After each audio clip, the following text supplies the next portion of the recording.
Medio pan y un libro. Federico García Lorca. Discurso pronunciado por Federico García Lorca en la inauguración de la biblioteca de su pueblo natal, Fuentevaqueros, Granada, España, en septiembre de 1931. Queridos paisanos y amigos, antes que nada, yo debo deciros que no hablo, sino que leo.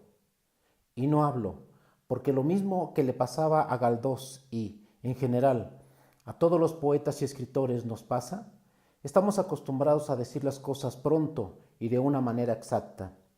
Y parece que la oratoria es un género en el cual las ideas se diluyen tanto que solo queda una música agradable, pero lo demás se lo lleva el viento. Siempre todas mis conferencias son leídas, lo cual indica mucho más trabajo que hablar, pero al fin y al cabo, la expresión es mucho más duradera porque queda escrita y mucho más firme, puesto que puede servir de enseñanza a las gentes que no oyen y no están presentes aquí. Tengo un deber de gratitud con este hermoso pueblo donde nací y donde transcurrió mi dichosa niñez por el inmerecido homenaje de que he sido objeto al dar mi nombre a la antigua calle de la iglesia. Todos podéis creer que os agradezco de corazón y que yo cuando en Madrid o en otro sitio me preguntan el lugar de mi nacimiento, en encuestas periodísticas o en cualquier parte, yo digo que nací en Fuentevaqueros para que la gloria o la fama que haya de caer en mí caiga también sobre este simpatiquísimo, sobre este modernísimo, sobre este jugoso y liberal pueblo de la Fuente. Y sabed todos que yo inmediatamente hago su elogio como poeta y como hijo de él, porque en toda la Vega de Granada, y no es pasión, no hay otro pueblo más hermoso, ni más rico, ni con más capacidad emotiva que este pueblecito. No quiero ofender a ninguno de los bellos pueblos de la Vega de Granada, pero yo tengo ojos en la cara y la suficiente inteligencia para decir el elogio de mi pueblo natal. Está edificado sobre el agua.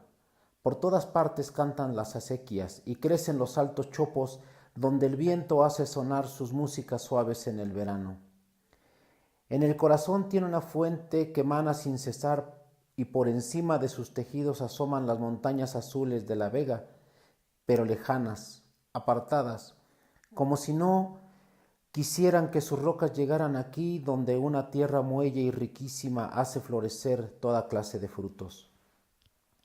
El carácter de sus habitantes es característico entre los pueblos limítrofes.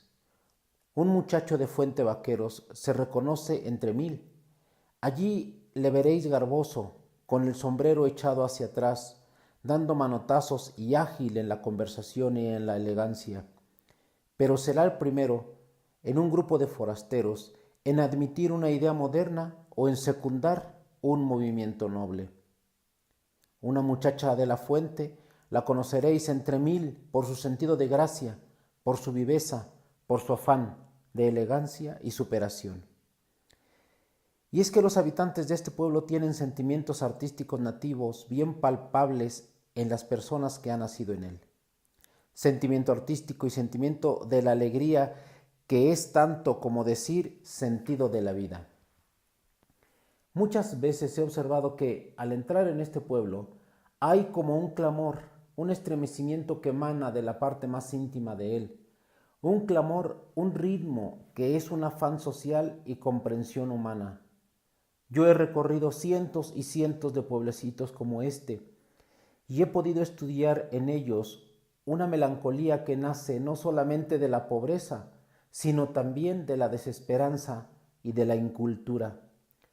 Los pueblos que viven solamente apegados a la tierra tienen únicamente un sentimiento terrible de la muerte, sin que haya nada que eleve hacia días claros de risa y auténtica paz social.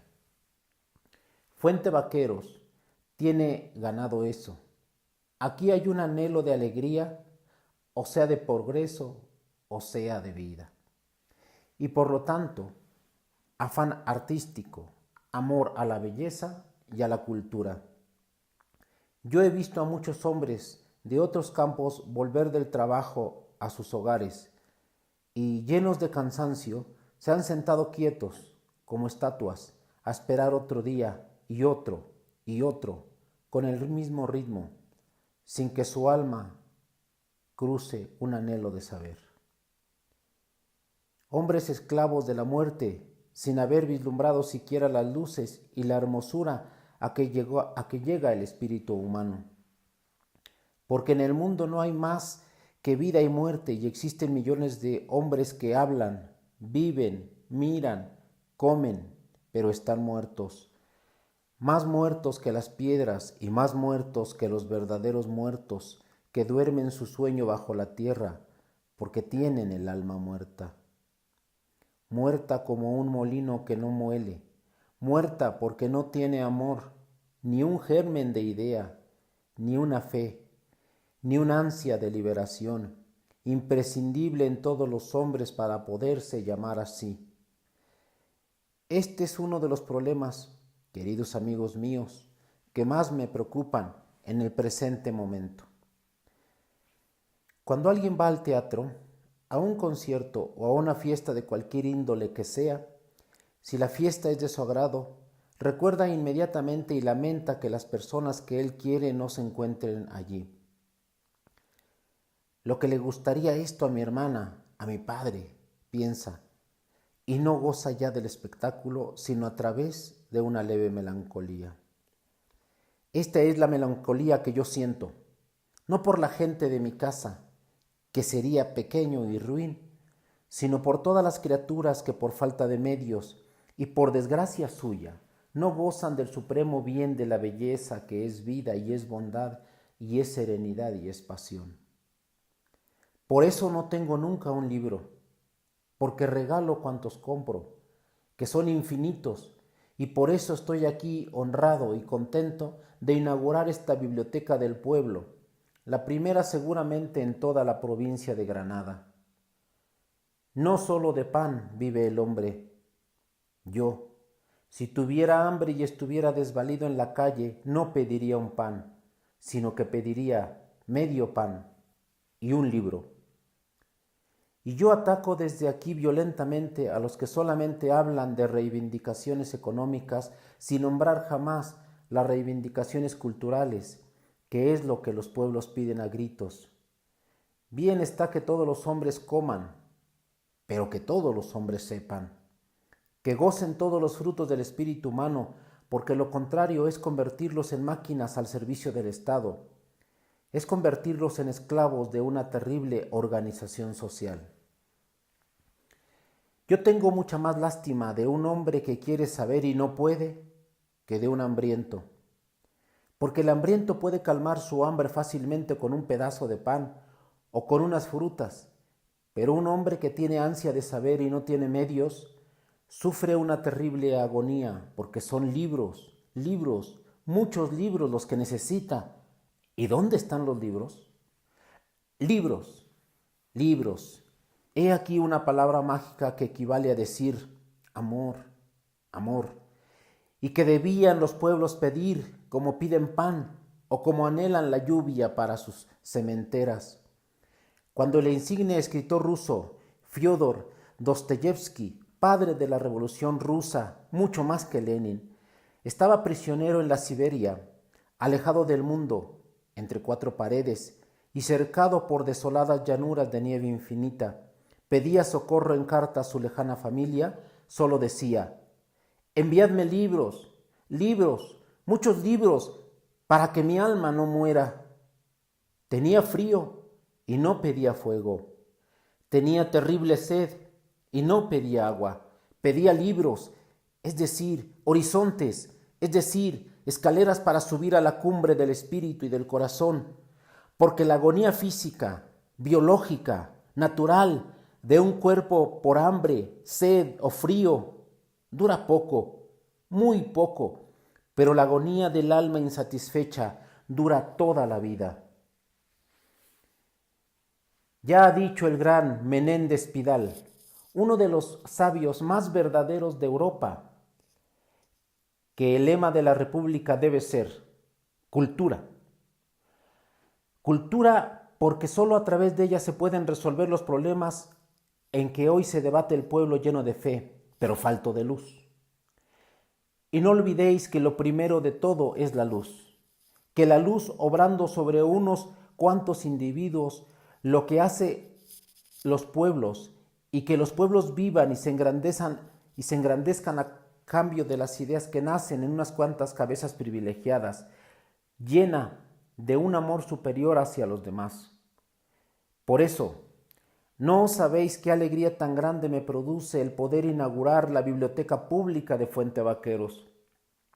Una biblioteca que es una reunión de libros agrupados y seleccionados, que es una voz contra la ignorancia, una luz perenne contra la oscuridad. Nadie se da cuenta, al tener un libro en las manos, el esfuerzo, el dolor, la vigilia, la sangre que ha costado. El libro es sin disputa la mayor obra de la humanidad. Muchas veces, un pueblo está dormido como el agua de un estanque en un día sin viento. Ni el más leve temblor turba la ternura blanda del agua. Las ranas duermen en el fondo y los pájaros están inmóviles en las ramas que los circundan. Pero arrojad de pronto una piedra, veréis una explosión de círculos concéntricos, de ondas redondas que se dilatan atropellándose unas a las otras y se estrellan contra los bordes. Veréis un estremecimiento total del agua, un bullir de ranas en todas direcciones, una inquietud por todas las orillas y hasta los pájaros que dormían en las ramas umbrosas saltan disparados en bandadas por todo el aire azul. Muchas veces un pueblo duerme como el agua de un estanque un día sin viento. Y un libro o unos libros pueden estremecerle e inquietarle y enseñarle nuevos horizontes de superación y concordia. ¿Y cuánto esfuerzo ha costado al hombre producir un libro? ¿Y qué influencia tan grande han ejercido y ejercerán en el mundo?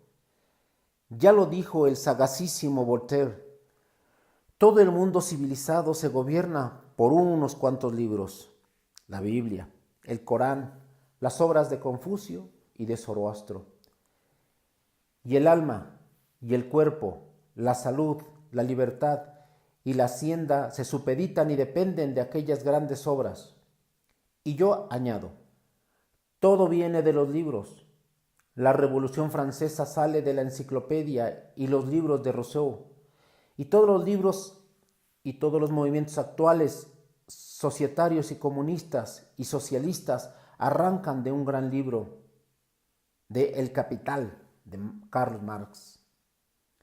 Pero antes de que el hombre pudiese construir libros para difundirlos, qué drama tan largo y qué lucha han tenido que sostener. Los primeros hombres hicieron libros de piedra, es decir, escribieron los signos de sus rebeliones sobre las montañas. No teniendo otro modo, grabaron en la roca sus anhelos con esta ansia de inmortalidad, de sobrevivir, que es lo que diferencia al ser humano de la bestia. Luego emplearon los metales. Aarón, sacerdote milenario de los hebreos, hermano de Moisés, llevaba una tabla de oro sobre el pecho con inscripciones y las obras del poeta griego primitivo Hesíodo, que vio a las 9 musas bailar sobre las cumbres del monte Helicón, se escribieron sobre láminas de plomo. Más tarde, los caldeos y los asirios ya escribieron sus códices y los hechos de su historia sobre ladrillos, pasando sobre estos un punzón antes de que se secasen. Y tuvieron grandes bibliotecas de tablas de arcilla, porque ya eran pueblos adelantados, estupendos astrónomos, los primeros que hicieron altas torres y se dedicaron al estudio de la bóveda celeste. Los egipcios, además de escribir en las puertas de sus prodigiosos templos, escribieron sobre unas largas tiras vegetales llamadas papiros que enrollaban. Aquí empieza el libro propiamente dicho. Como el Egipto prohibiera la exportación de esta materia vegetal, y deseando las gentes de la ciudad de Pérgamo tener libros y una biblioteca, se les ocurrió utilizar las pieles secas de los animales para escribir sobre ellas. Y entonces nace el pergamino, que en poco tiempo venció al papiro y se utiliza ya como única materia para hacer libros hasta que se descubre el papel. Mientras cuento esto de manera tan breve, no olvidar que entre hecho y hecho hay muchos siglos, pero el hombre sigue luchando con las uñas, con los ojos, con la sangre, por eternizar, por difundir, por fijar el pensamiento y la belleza. Cuando a Egipto se le ocurre no vender papiros porque los necesitan o porque no quiere, ¿quién pasa en Pérgamo noches y años enteros de luchas hasta que se les ocurre escribir en piel seca de animal? ¿Qué hombre o qué hombres son estos que en medio del dolor buscan una materia donde grabar los pensamientos de los grandes sabios y poetas? No es un hombre ni son 100 hombres, es la humanidad entera la que les empujaba misteriosamente por detrás. Entonces, una vez ya con pergamino, se hace la gran biblioteca de Pérgamo, verdadero foco de luz de la cultura clásica, y se escriben los grandes códices. Diodoro de Sicilia dice que los libros sagrados de los persas ocupaban en pergaminos nada menos que 1200 pieles de buey.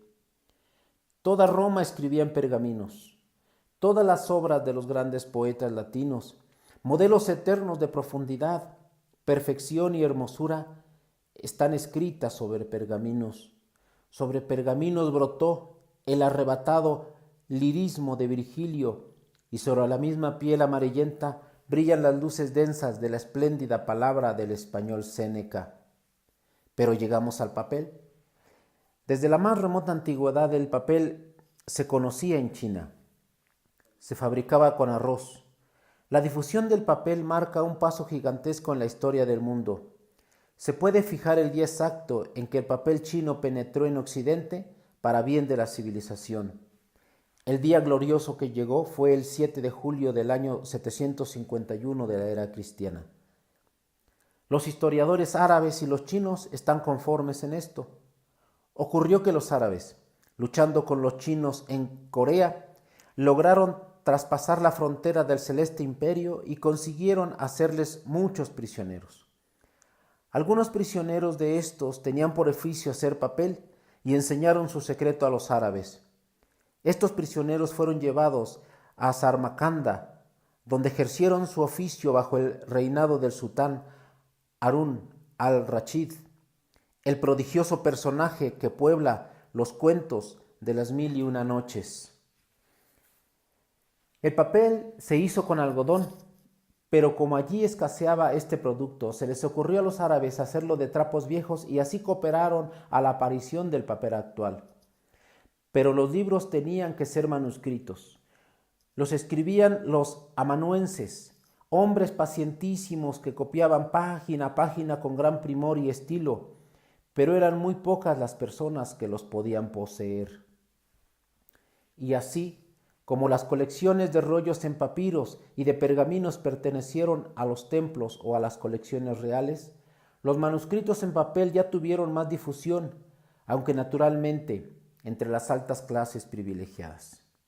De este modo, se hacen multitud de libros sin que se abandone naturalmente el pergamino, pues sobre esta clase de materia se pintan por artistas maravillosas miniaturas de vivos colores de tal belleza e intensidad, que muchos de estos libros los conservan las actuales grandes bibliotecas como verdaderas joyas, más valiosas que el oro y las piedras preciosas mejor talladas.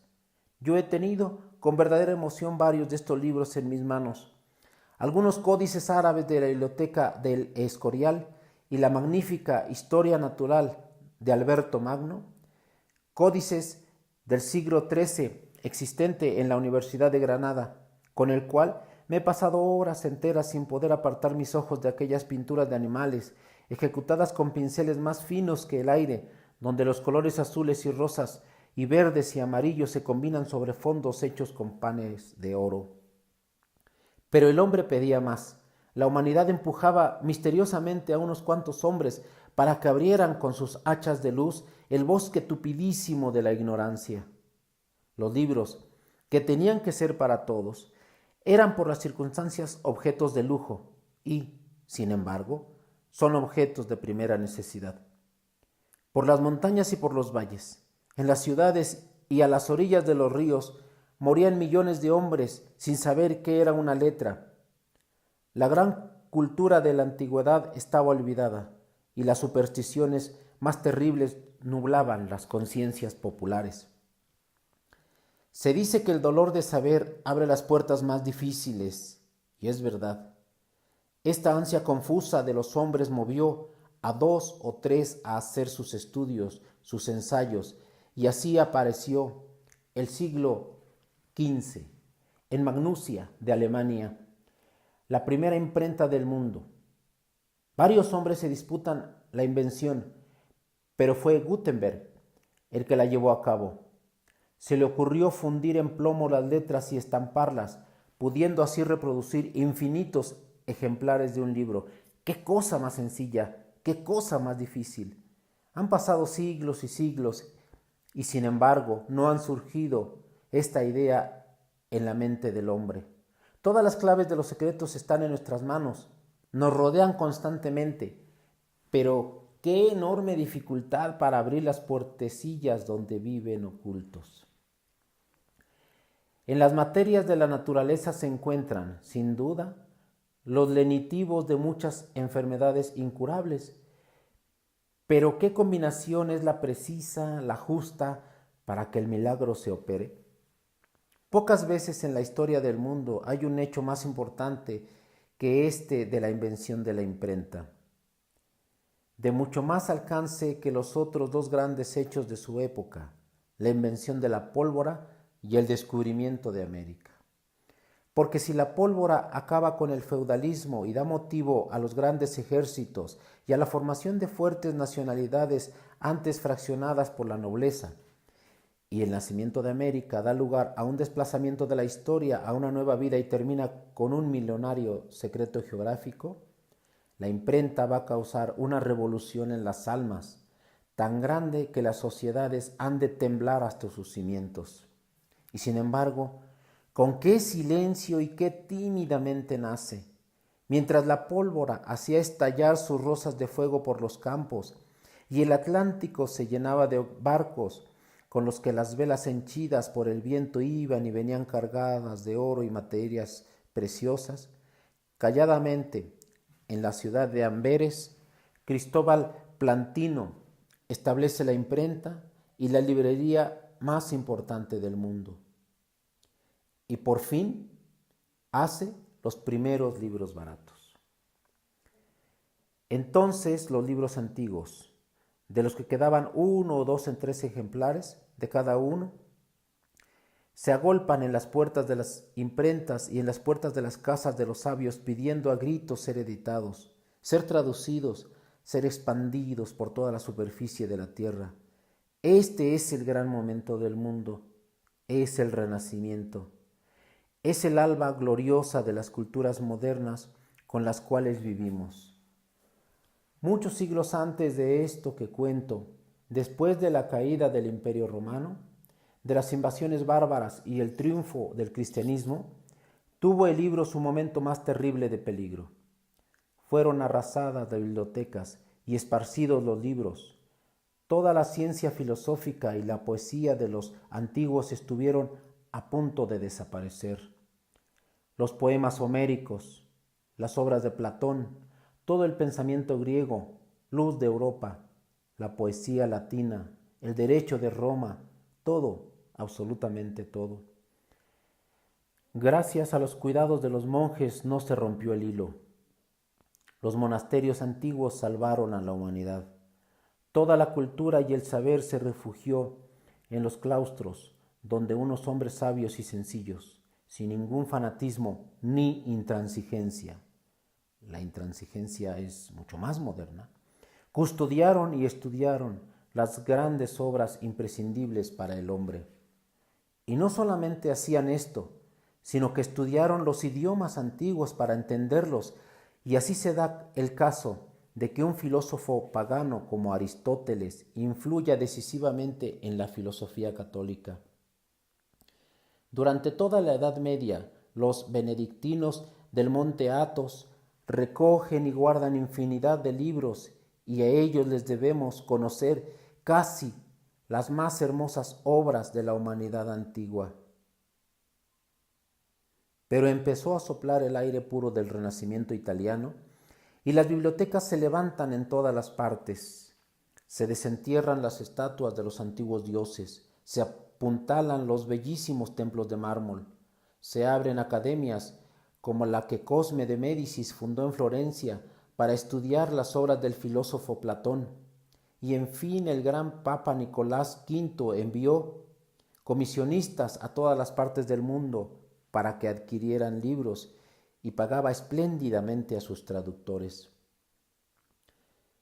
Pero con ser esto magnífico, el paso grande lo daba el editor Cristóbal Plantino en Amberes.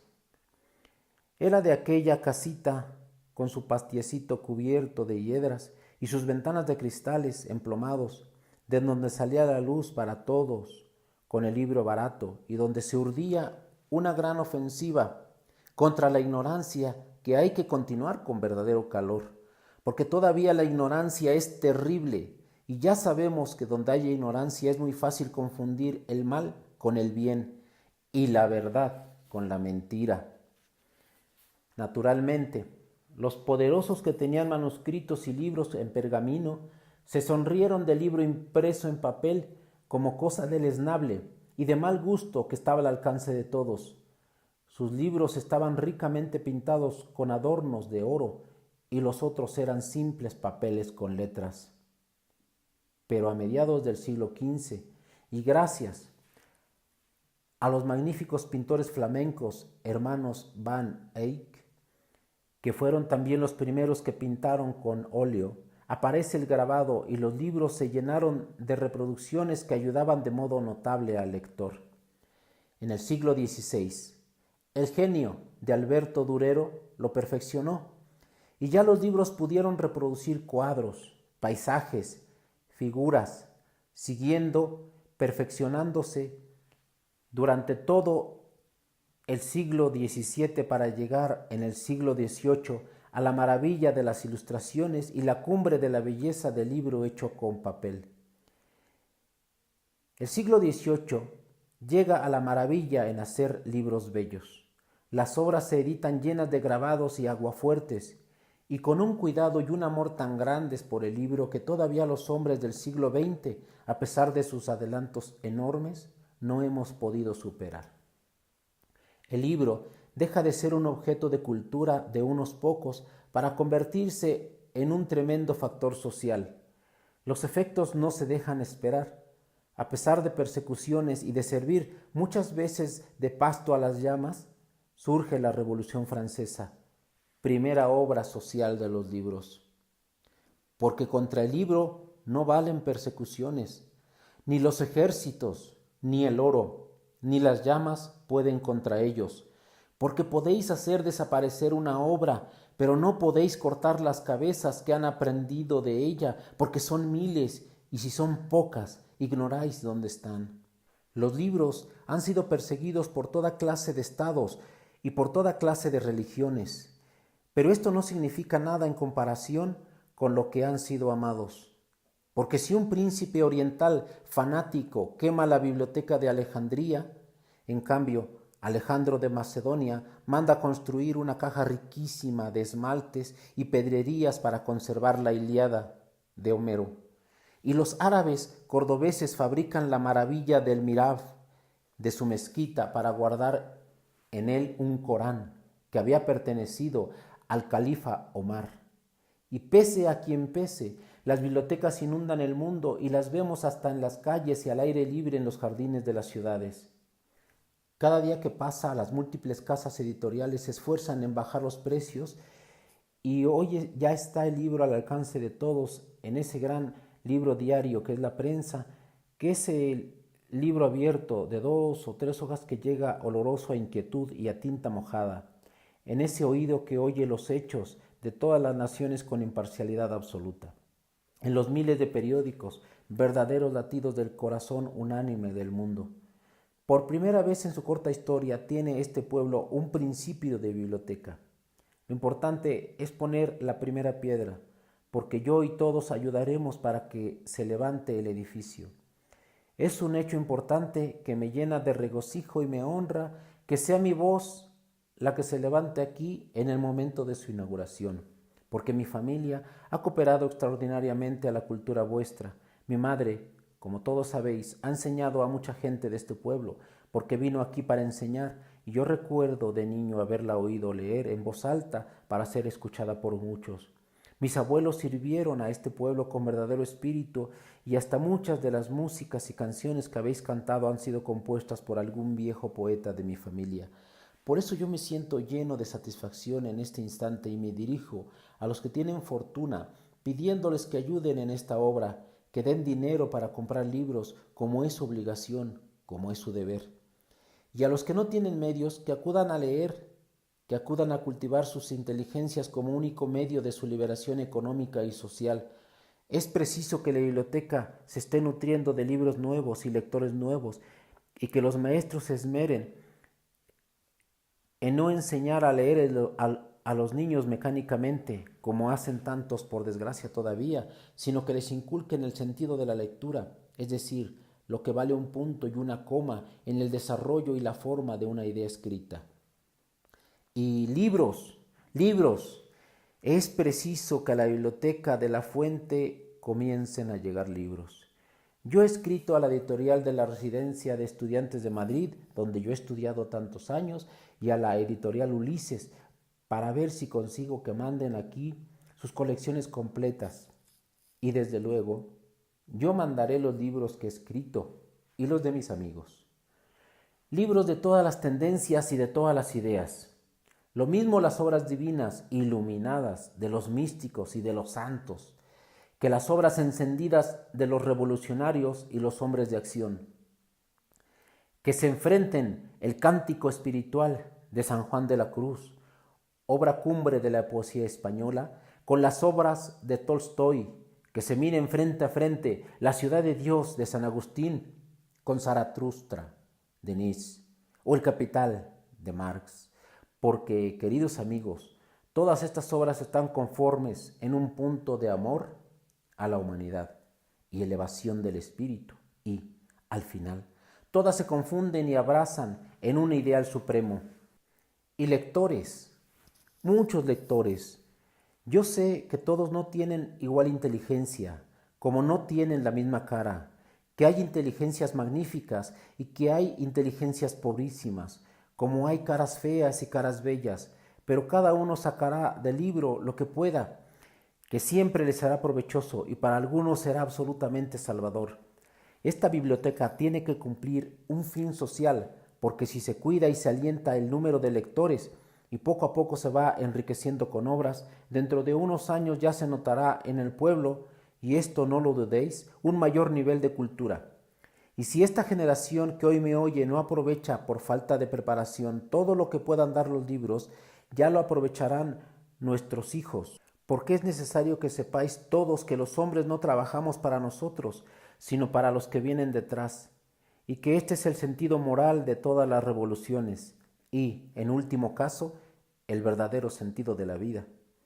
Los padres luchan por sus hijos y por sus nietos, y egoísmo quiere decir esterilidad. Y ahora que la humanidad tiende a que desaparezcan las clases sociales tal como estaban instituidas, precisa un espíritu de sacrificio y abnegación en todos los sectores para intensificar la cultura, única salvación de los pueblos. Estoy seguro de que Fuente Vaqueros, que siempre ha sido un pueblo de imaginación viva y de alma clara y risueña, como el agua que fluye de su fuente, sacará mucho jugo de esta biblioteca y servirá para llevar a la conciencia de todos nuevos anhelos y alegrías por saber. Os he explicado a grandes trazos el trabajo que ha costado al hombre llegar a hacer libros para ponerlos en todas las manos.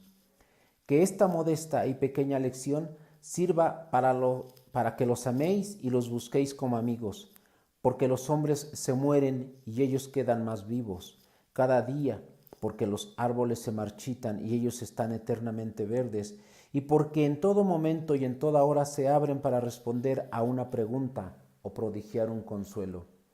Y sabed, desde luego, que los avances sociales y las revoluciones se hacen con libros, y que los hombres que las dirigen mueren muchas veces como el gran Lenin de tanto estudiar, de tanto querer abarcar con su inteligencia, que no valen armas ni sangre si las ideas no están bien orientadas y bien digeridas en las cabezas, que es preciso que los pueblos lean para que aprendan no sólo el verdadero sentido de la libertad, sino el sentido actual de la comprensión mutua y de la vida. Y gracias a todos, gracias al pueblo, gracias en particular a la agrupación socialista que siempre ha tenido conmigo las mayores deferencias, y gracias a vuestro alcalde, don Rafael Sánchez Roldán, hombre benemérito y verdadero y leal hijo del trabajo, que ha adquirido por su propio esfuerzo, ilustración y conciencia de su época, y merced al cual hoy es un hecho esta biblioteca pública. Y un saludo a todos, a los vivos y a los muertos, ya que vivos y muertos componen un país. A los vivos para desearles felicidad y a los muertos para recordarlos cariñosamente porque representan la tradición del pueblo y porque gracias a ellos estamos todos aquí. Que la biblioteca sirva de paz, inquietud espiritual y alegría en este precioso pueblo donde tengo la honra de haber nacido. Y no olvidéis este precioso refrán que escribió un crítico francés del siglo XIX. Dime, ¿qué lees? Y te diré quién eres.